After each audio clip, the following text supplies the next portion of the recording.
Daygon ang Ginoo mga kaigsuonan ini mga taknaa nya na usab ang inyong igsuon Pastor Delian magapaabot na usab pinaagi sa pulong sa Ginoo. Hinaot igsuon andam ka karon sa pagpatalinghog ug hinaot tagaan nimo panahon ang pulong sa Ginoo para magpahinumdom ka natong tanan.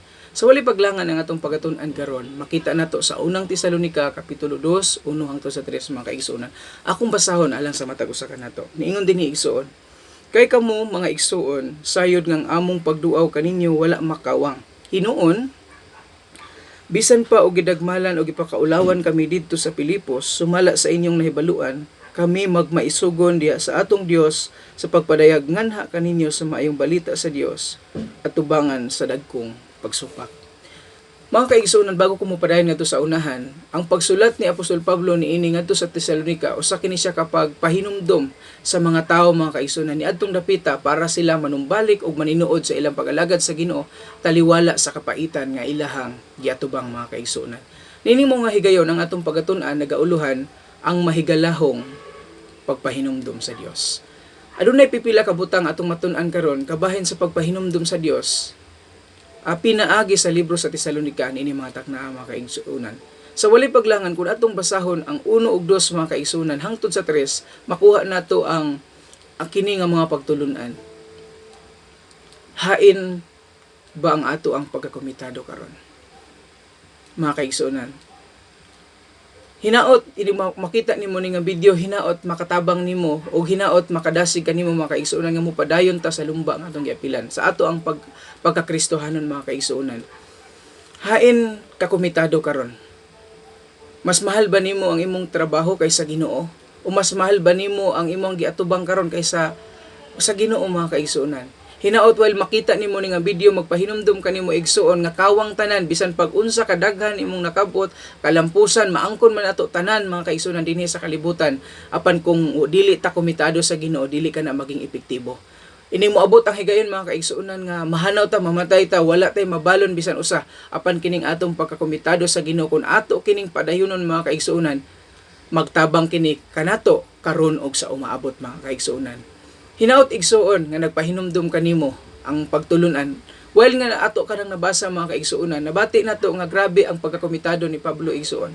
Nga bisan pa man sa dagkong pagsupak sa maong lugar, apan wala kini nakababag tungod kay aduna siya panlantaw alang sa mga katawhan aron sila makasinati sa kahayag ni Lord sa ilahang matag sa kinabuhi. Ang ikaduha mga kaigsuonan, nga atong makuha nga pagtulunan gikan niini is ang pulong willingness o kanunayng andam sa pulong sa Ginoo. In verse 2 and 3 mga kaigsuonan kung atong basahon makita nato dinhi niingon si Pablo hinuon bisan pa og gidagmalan og ipakaulawan kami didto sa Pilipos sumala sa inyong nahibaluan kami magmaisugon diha sa atong Dios sa pagpadayag nganha kaninyo sa maayong balita sa Dios at tubangan sa dagkong pagsupak kay ang among hangyo wala magikan sa sayop o sa kahugaw o diha sa limbong mga kaigsuonan.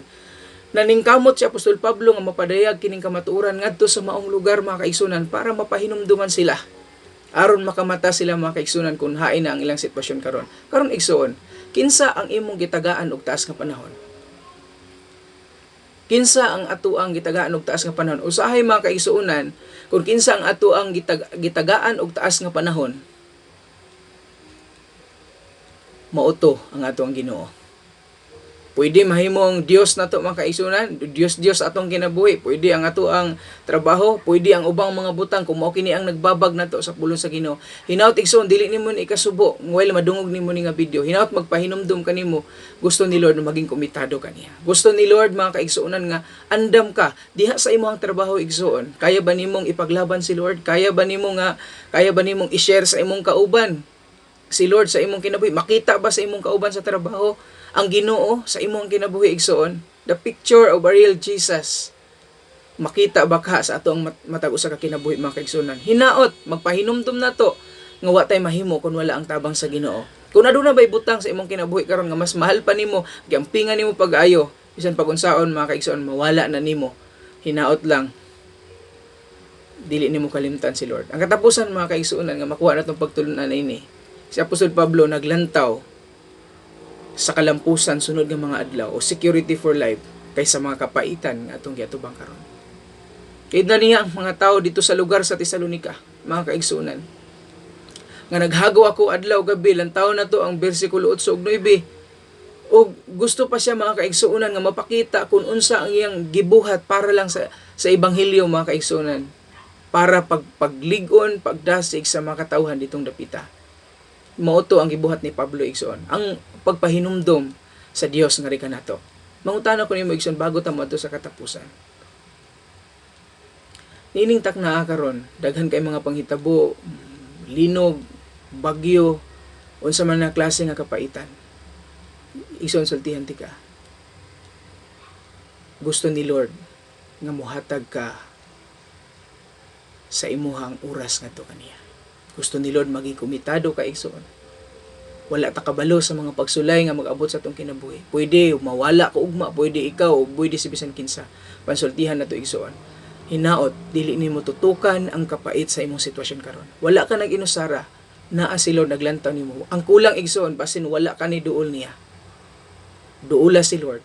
Andam siya nga mutabang, willing siya o nagpaabot siya nga ri kanatong tanan mga kaigsuonan. Niya na usab ang inyong igsuon, Pastor Dalian. Hinaot nakapahinumdom nato nga kung wala ang Ginoo wala tay mahimo sa atong matag usa ka kinabuhi.